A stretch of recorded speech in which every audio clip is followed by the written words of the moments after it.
Good morning, everyone. Welcome to an episode of Coffee Break with Card, La Hora de Cafecito's new sister show. My name is Lourdes Quinones, and I would like to welcome you to the show.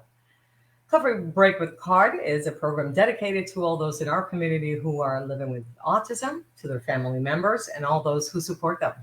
So come on in, join us at the table, and sign in the comment section below. Let us know if you're having a cup of coffee or tea or anything like that with us. We'd love to say hello to you. As you know, November is a month in which we celebrate with family and friends the many blessings in our lives, and we celebrate around the subject of food.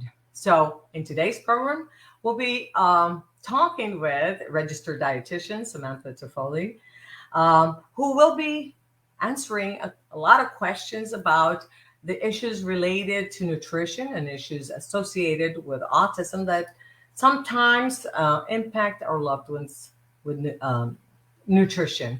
So please join us, and because we have a lot to talk about, okay? But before we get started, let's start out by introducing to you your coffee break hostesses of today. As I mentioned before, my name is Lourdes Quinones, and I am a card consultant assigned to the primary age group. And professionally, I am a pediatric physical therapist as well as a special education teacher. I am joined by my colleagues, Jasmine Castellanos. Buenos dias, Jasmine. Buenos días, Lourdes. Good morning, everyone. And Olivia McDonald. Buenos dias, Olivia. Buenos dias. Good morning.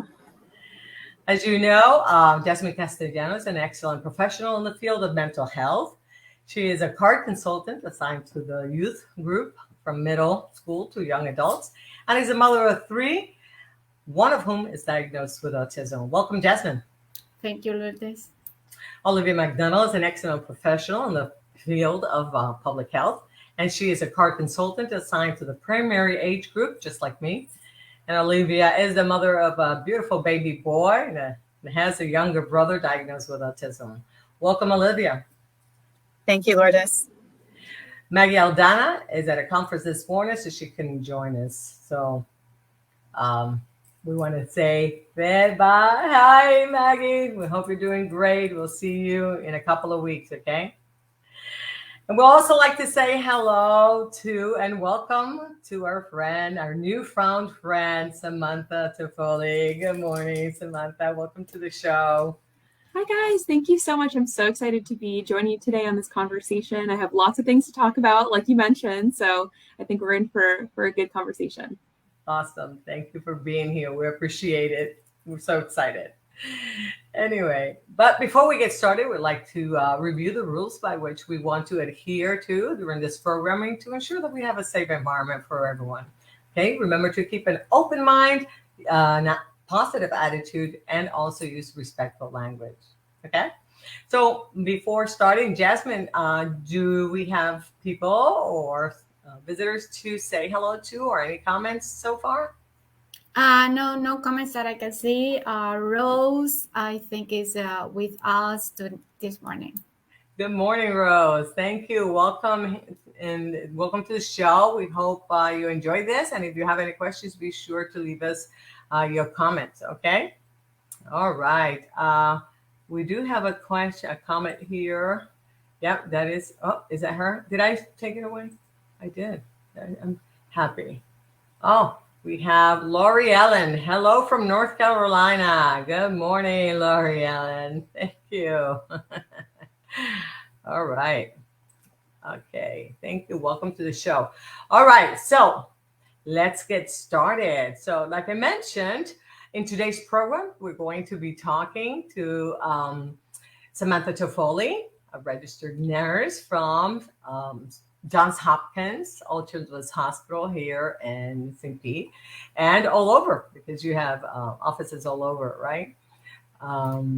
So she's going to be answering lots of questions about important issues related to nutrition and issues associated with autism that can sometimes impact our loved ones' nutrition. So join us. We have a lot to talk about. All right. So my first question to you, Samantha, please tell us more about yourself. All right. So yes, my name is Sam. I'm a registered dietitian with Johns Hopkins All Children's Hospital. I work in the Nutritional Services Department.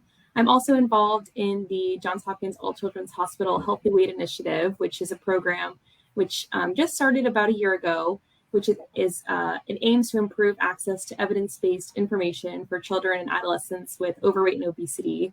I personally am very privileged to work with children, teens, and young adults with autism spectrum disorder through my outpatient nutrition services on Monday and Tuesdays, as well as in our Healthy Steps clinic on Thursdays, which is a multidisciplinary team where we work really hard to help care for our families. Awesome. That's so exciting. Yeah. And what does a nutritionist do? How can caregivers or autistic adults find a qualified provider who is familiar with the needs of autistic children and adults? Yeah, that's a great question. It can be a little bit challenging sometimes to kind of sift through. There's a lot of different names and titles that we all carry. There's a lot of different letters that go behind our names sometimes. But finding a registered dietitian is usually a good place to start. We work really, really hard. We have a lot of training that we get in school. We go through about 6 years of training. We know a lot about nutrition from pediatrics to adults. So a lot of the times you can find, registered dietitian in the settings in outpatient centers and hospitals, even in private practices. So usually a good place to start. And if you're looking specifically for someone who has experience with autism or autism spectrum disorders, you can definitely ask them before your appointment and say, are you comfortable working with this, and making sure they have the experience so you get the best quality care as well. Most likely, if you're at a pediatric center, we will be having experience with that area, though. So it's a good place to start is in your kind of pediatric area. That's a great tip. And because a lot of times we might look for private offices, perhaps, and forget that the hospitals provide outpatient services. So thank you for providing that little tip. And what are the most common struggles with nutrition that you see with your patients with autism? Yeah, that's another great question. So like I said, I work in kind of the pediatric weight management area. So research does suggest that children and adults with autism are at a higher risk for being overweight or obese. And this can come down to a couple of different kind of nutrition concerns or areas. So a lot of the common nutrition struggles that parents and families have reported include like a selective eating. So this can be related to food texture, food taste, smell, temperature, which can all really limit the foods that children will eat. There might also be some disruptive mealtime behaviors present, which can be a little bit challenging to get through meals, and especially introducing new foods too. There's also been some reports that parents find that their children are choosing some safe foods, so foods that they tend to rely on, such as, French fries, chicken nuggets, pizza, other kind of processed foods. And the reason why a lot of the time that these children pick these foods is because if you think about it, these foods will typically be pretty similar and familiar no matter when or where you eat them. So if you get a chicken nugget from a fast food restaurant, the point of them is to make sure you get the best quality, the best taste. It's always going to be consistent no matter where you go in the country for some of these restaurants, which is what sometimes can be really helpful, thinking of those familiarity. It's not an unsafe kind of food that they're choosing. And you can also think of it in the sense of, example being like a blueberry or kind of a fresh, fruit or vegetable. There could be a lot of variation in those foods. So it could be sour, it could be bland, it could be sweet, it could be, mushy, it could be firm. So sometimes with those fresh fruits and vegetables, it tends to be a little bit more variable, which can kind of lead to a general distrust of these foods if, the experience differs significantly from time to time. On the other end of things too, there can be some other feeding problems, including, maybe some gagging, emesis, pica, which is when children might consume non-food items, and then rumination as well, which can also be a feeding challenge. So these are kind of the most common ones that we see here at Johns Hopkins. I'm so glad that you mentioned the component of, one of the characteristics of autism is very often that, not only the sensitivities, they may have those oral sensitivities, hypersensitivities in their mouth, to where they're avoiding, like you said, certain tastes or textures or things. But there's also that adherence to routine. And so having to have that security, and those are things that, and I always tell, and I was mentioning in the previous show where we shared your responses, I was talking about that even with teachers, when we're talking about classroom strategies, they're nothing to do with nutrition. I always share the idea that it's not a routine until it becomes a routine. So for them, so trying things out for a little bit of time, it's not going to work. So trying a food for a little bit of time is not going to work because they need that repetition is the key. Repetition is the key. So we'll talk about some of the strategies that you suggested a little bit. But so yeah, keeping that in mind, that it is that repetition, that routine, that comfort foods that they're familiar with. Or it could be both. That was the case with my brother.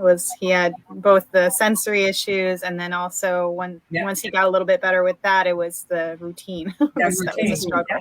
Yeah. So anyway, let's continue. Is it my turn now? I think so. Is it? Yes, it is. Anyway, when would you recommend that a family work with a nutritionist?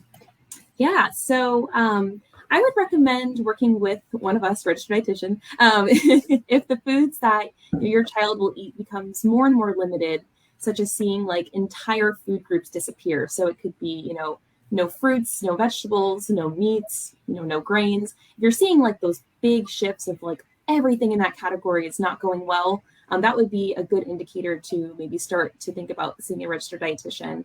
I'd also recommend seeing a dietitian if you observe large shifts in weight, such as losing a lot of weight or gaining a lot of weight, because sometimes this can also kind of indicate that there might be something going on that we can help with in terms of the types of foods and quantity and quality of those foods too. Also, if you have any questions about nutrition or healthy eating, sometimes it can be really challenging to kind of navigate the sea of all the information that's online. So if you would like, evidence-based answers on a variety of nutrition topics, it usually is a little bit rare if we get a stumping question. So, we're really helpful and able to answer a lot of your questions, on demand versus maybe having to spend extra time searching through, the internet there. So those would all be kind of situations where I would recommend working with a dietitian. Yeah. So before we move on, we have a question here, and Lori, I was just going to say this. This is so important because we see it all the time with the issue around the time, especially in the early childhood age, when the children are still working on that self-control, right? Because developmentally, at this age, the children, what's the job of a toddler? To learn, and then we're not talking autism, we're just talking, in general, neurotypical development is self-control, right? So Lori says, my 4-year-old grandson has autism, and he sometimes chooses not to eat his meal because he wants to keep playing. Then he's hangry. I love that. And we all know what that is. Those commercials are wonderful. And melting down a couple hours later. My daughter, her son, who's just diagnosed, has been following a dietitian nutrition's guideline of offering food at predetermined times and then not offering it before then. How can that make she make this work for him? And you mentioned this particular strategy later on in the questions. So maybe you want to save this for that question, or do you want to start addressing part of it now and the other part later? What do you Sure. think? Yeah. I can speak a little bit now to thinking of basically what the strategy that she's describing is called the division of responsibility in feeding. So it's this model where, the parent works to provide what kinds of foods, what times the foods are served, kind of taking that responsibility in the feeding relationship versus the child being one who decides, if they're going to eat the food, what foods they're going to eat that are offered. So, I do really like that strategy of having those predetermined meal times because it can help with that routine, like you had mentioned earlier. And especially, it takes time to kind of work and build those expectations and routine up. So in the beginning, it can be really challenging if you've started kind of with a feeding style where it's like, okay, we're going to eat, one day dinner's at 6, one day it's at 8, one day it's at 5:30, kind of all over the place, versus, okay, now we're always going to eat this dinner at this time. It can take time. It can be a little bit challenging. So maybe it's starting with certain meal times, having those set, and then, approaching dinner time. And you can always offer like a snack in the evening too, to kind of make up for that as well, as that kind of routine is getting built. And I love that. And we're going to back it up a little bit, and we're going to introduce some of the strategies also related to autism in general. So backing it up to having a daily calendar, the routines for the entire day, where you have to have a visual calendar where especially in the early childhood ages, where again, they're working on self-control, right? So having a visual calendar that they know at this time we do from here, first this, then that. So they know when breakfast is, then the next, I'm done with that in my schedule. Then it's playtime. Then is that. Then it's time for this, having visual timers. So if he wants to play he's got this window of time where playtime is, and then in the schedule is feeding. See? So you see what I mean? It's not an open window of time where I want to play. Playtime has a beginning and an end time. So it's just helping them organize their day in time. So that adds to that routine. And this is speaking to Lori's question as to how do we organize them. And so otherwise, he's only going to want to do self-control again, what he wants to do, which is play. That's wonderful. So that's the primary goal that he has, his area of interest. So helping organize his entire day visually with a calendar, and then utilizing visual timers. And the phone, there's an app you may want to look up on your app store, children's timer, kids timer, visual timer, kids visual timer. Pick one that he likes, let him pick it. And then it has audio, so it has music. So then when it's about to finish, it starts going tack, tack, tack. So he knows when the time is over. You're going to have mealtime soon. Anyway, we can't go too much. That's another training, but that's a strategy. So let's keep going. Olivia, what do we have? Okay, keep going. Next. I think it's me. So how does the work of a nutritionist differ from the work of a feeding therapist? Yes, it can be challenging because we do things that can be somewhat overlapping. So I think having both of us on board is always a good thing as well. So what us as registered dietitians can help with is like assessing the quality and the quantity of the foods and drinks that are consumed. Whereas a feeding therapist will work more hands-on to initiate an intervention, which would, typically go along the lines of going into the appointment with hands-on time with the feeding therapist to aid and, looking at the food, touching the food, tasting new foods. During a registered dietitian appointment, we don't really perform the intervention such as a feeding therapist. Rather, we can help provide those tips and tricks on nutrition topics such as monitoring portion sizes, choosing the best beverages, providing recipes that can help incorporate new fruits and vegetables into your child's diet, and helping you kind of assess, nutrition facts labels and things like that. So our roles do overlap a little bit like a Venn diagram. There's definitely some stuff that's in the middle, but our kind of how the appointments run is a little bit different. Okay. Sorry. Sorry. Go ahead. All right. What are the things that caregivers can do at home to support the work being done by their nutritionist? Yeah. So I think a really important point that I always like to mention is working to kind of neutralize language around food and eating.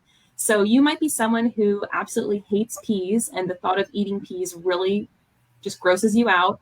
But your child might actually pick up on your body language or how you're describing these foods, which can actually hinder some progress in them trying new foods. So it doesn't necessarily mean like, as a parent or a caregiver, you're not allowed to not like foods, but kind of simplifying your language around those foods, such as a simple, I don't like this, I don't prefer to eat this, versus, oh my gosh, this is disgusting, I would never eat this, this is horrible, yuck. it can really help to limit that bias in the language.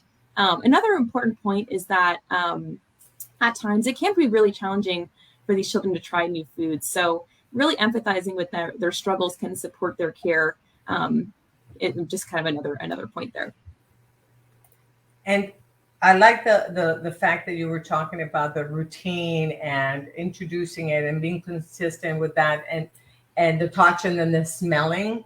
And we were talking about introducing the same one. Do you have a strategy like that? Introducing the same thing every day, because we use this a lot. I've been using this, where those plates that I was taught this by a therapist, a feeding therapist, and we have the visuals with the plates that have the different dividers. So you keep insisting, just putting it there and just let it become part of the routine, even if they don't do anything around it. And just like you said, not forcing them, but just making it part of their normal routine. It's not a routine until it becomes a routine, right? So just seeing it, being tolerant of just having it in the plate, for example, and then maybe encouraging them. We do have visuals to help them to just maybe one day they just look at it. Then because you mentioned that, this is why I mentioned it. Then they smell it, and then maybe one day they kiss it, and maybe one day they taste it, right? Exactly. Yeah. It's kind of like you mentioned, like building up that tolerance to that food. Even being on the plate is a win in itself. So, just because the child, let's say one day they wake up and they're like, okay, well, I suddenly like to eat beans. I'm just going to start eating them all together at dinner. Maybe not as realistic of a goal versus, okay, well, the beans were actually on the plate. Maybe, tomorrow they might be open to trying one. And that's a win in our book. We're going to celebrate and kind of mark that as a success in that longer journey of food exposures. Again, and also I'm always thinking about the trainings that we do, also thinking about some of the strategies. There are so many social stories also that parents, and this is especially since we have Lori asking questions, and Lori, I'm going to share your comments in a little bit, but just social stories, and even they're in format now on YouTube. Look for Wiggleworth, something Wiggleworth. He's a rabbit. He's got great social stories in cartoon form, and they have to do. I'll see if I look it up. But anyway, they have to do about topics of all kinds, meltdowns, this and the other. But I'm sure they have one about food, if I'm not mistaken. I think I may have, I remember one of those. But anyway, but looking for kind of things to support, especially the early childhood group, because they're still having to work on those skills of self-control and just knowing how to, getting those models. Also, maybe with cousins, maybe with some friends, and modeling, seeing those behaviors being modeled around the food. Like you say, neutralizing the responses around feeding time, and just seeing what it looks like to try new foods, maybe. What are some of those behaviors? All right. In terms of, I'm going to ask the last question, then I'm going to share Lori's responses, right? So, is it my turn, right? Or is it you, Olivia? You're muted. It's yours. Okay. So what are so is there anything else you want to share with the audience? Yeah. So I would say, keep up all the hard work that you all do for your children with autism, and remember not to be too hard on yourself. The process of introducing new foods and other kind of nutrition related concerns can take time. So patience and consistency in the things that you do, I would say, are two of the most important, keys to success.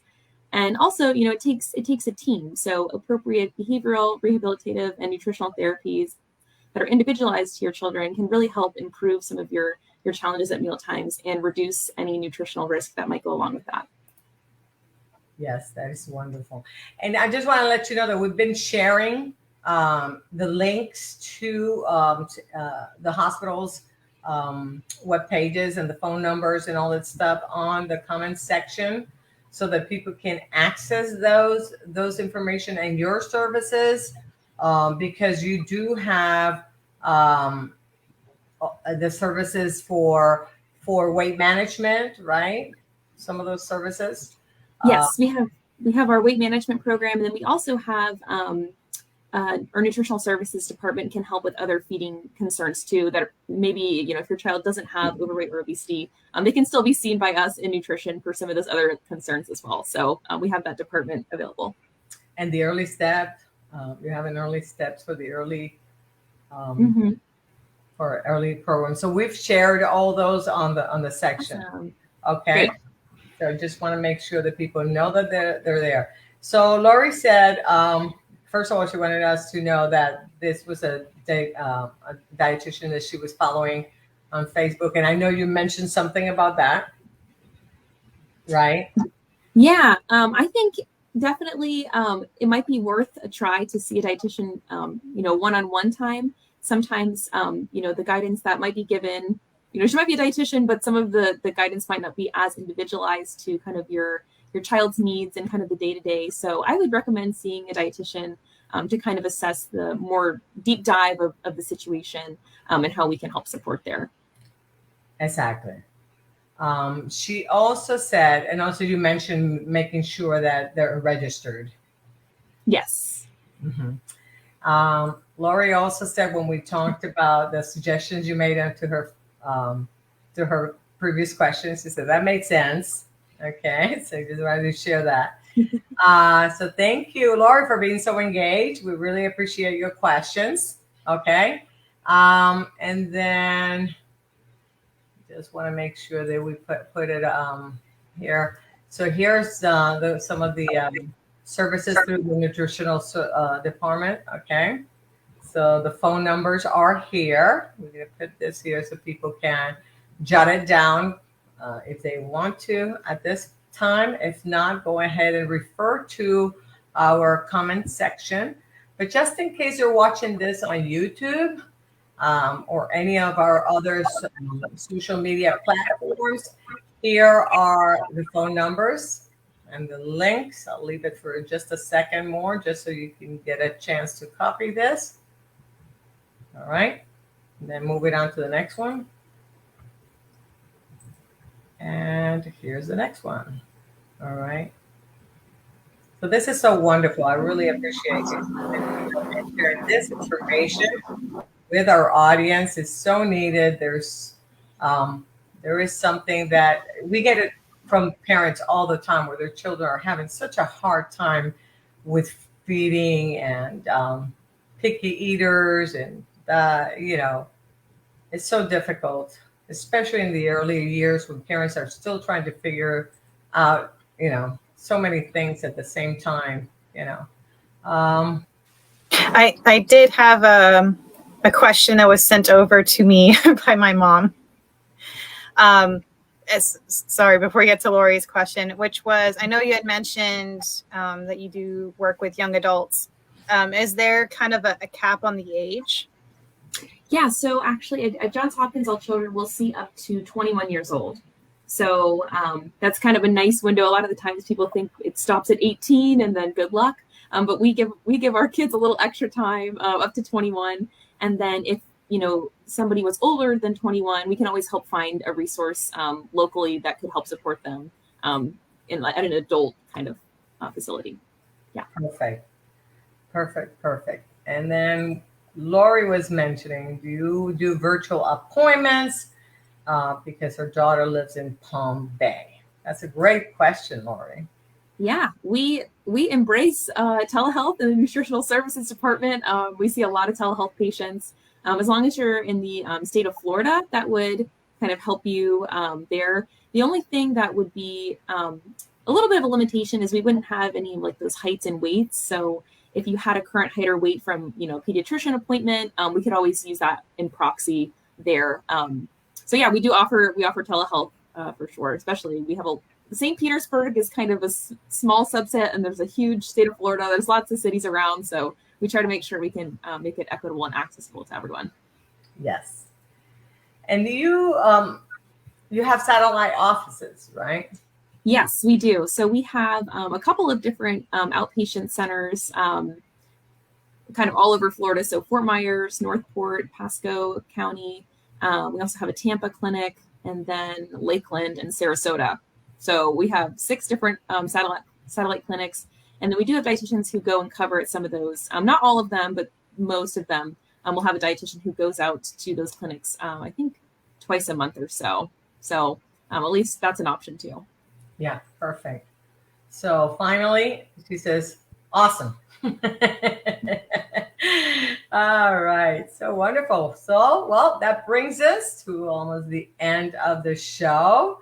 But I definitely didn't want to get, to finish off the show without checking. Jasmine, do we have any more comments besides these? Nope, that's it. Okay. So I didn't want to leave without, first of all, thanking you, Samantha.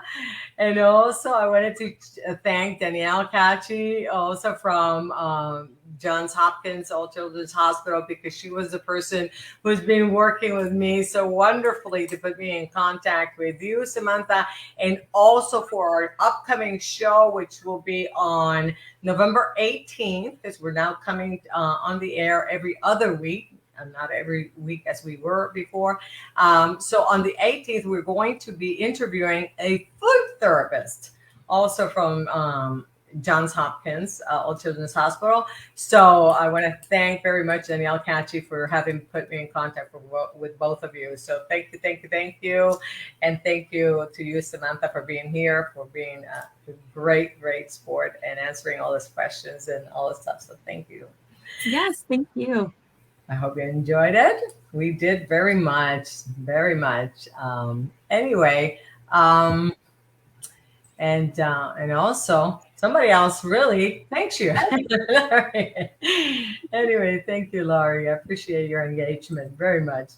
Anyway, so we also wanted to let you know that tomorrow, Saturday, I hope to see you at the All People Center right there on 16th on Sly Avenue on 56 between Waters and Hillsborough Avenue. We're going to have the 3rd annual Arts in the Park event at the Yes Fair. So the Yes Fair is the 14th annual Yes Fair event, which is filled with exhibitors from a lot of organizations throughout our own local community, as well as state community and state that provide services for people with all types of disabilities, not just autism, but we're going to have the Arts for All group is going to be there. Artists from all kinds of diverse abilities. We're going to have the Arts in the Park event. There's going to be food trucks. This location has the largest arts state-of-the-art park. Okay, so it's an adaptive park. It's beautiful, so you can't miss it. So we hope to see you there. It starts at 10 a.m. It's going to be from 10 to 3 p.m. The classes, we are already posted the classes that we're going to be having. There's going to be dancing, exercising. There's going to be the sensory sci-fest. There's going to be puppetry. There's going to be, oh my God, so many things. So I hope to see you there. We hope to meet you there. And so please be there. Also, I see something else. We have Jessica. We have another comment from Jessica. Oh my God, she's so wonderful. She says, this was such a great educational conversation. Thank you to all. Thank you, Jessica. We appreciate it. Thank you. So I'm going to ask you for a little favor now then. Guess what? I'm going to ask you to please go ahead and do us this favor and just go ahead and rate us. Let us know, and the link we're going to be adding in the comment section. Let us know how we're doing. If this type of programming is important to you, rate us, give us. This is how we justify the time that it takes us to be on the air with you and to put together this kind of programming. There's a lot of time that goes behind here, and we need to be able to justify you. So even if you've done it before, we ask you that you do it one more time, because we need one of these every time we go on. All right. So thank you. We want to stay on the air, bringing you this type of quality programming. Okay. So thank you. Anyway, so once again, Samantha, thank you for your time. Thank you for being here and for bringing us such important information. And that brings us to the end of the show, but we don't want to leave without asking you to fill out that survey. Also, to give us a like, share this video on your page and with people that you know will benefit from it. And be sure to meet us here every other Friday at 10:45-ish, because we come from another show. And share with us your cup of coffee while you listen to us spill the beans on important topics related to autism. In the meantime, we wish you good and hot coffee. Have a great weekend, guys. See you tomorrow at the Art to the Park event. Bye-bye. Have a great weekend.